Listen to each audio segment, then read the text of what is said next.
Далее независимые правозащитники, затем организация «Справедливые суды» и судебные разбирательства.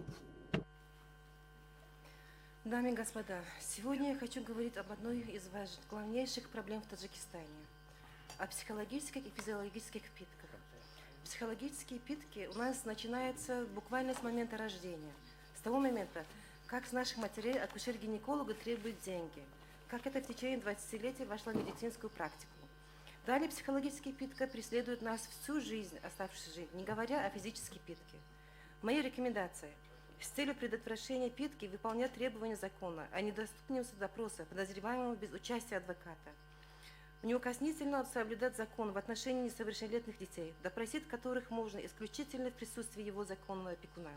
Прекратить практику снятия на видео признательных показаний подозреваемым на видео без участия адвоката как психологическую пытку. Законодательно определить критерии, по которым делам присваивается гриф секретности. По остальным делам обеспечить прозрачность судебного процесса, обеспечит беспрепятственный доступ к Международному Красному Кресту и национальным правозащитникам организаций в тюрьмах Таджикистана.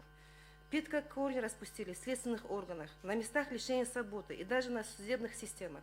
Сегодня я хочу говорить о пытках в тюрьмах, армии и другие учреждения, массовые учреждения не полностью свободных людей.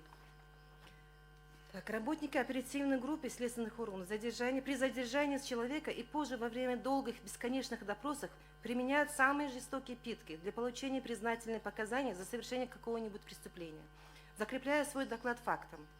Житель города Душанбе Умеда Хикаятов 31 марта этого года двое полицейских за то, что он справлял малую нужду на берегу реки Душанбе и жестокое его избиение со стороны полицейских привели его к его мужскому бессилию. Вместо того, чтобы привлечь их к уголовной ответственности, милиционеры повесили по должности, а в отношении потерпевшего завели уголовное дело по обвинению в краже. Вы представляете, наши уважаемые Зариф Ализуда, который тут присутствует сегодня в зале, и он представляет власти, обвиняют часто в терроризме и экстремизме членов оппозиции. Еще будущим омбудсменом, как он сказал, как-то в избиении пытки, он не видит никак. Видимо, по отношению этого полицейских применил эту формулировку. Хочу отметить, что адвокаты в Таджикистане не самостоятельны, они сильно зависимы от власти, боятся браться за громкие дела. Спасибо за внимание. Thank you.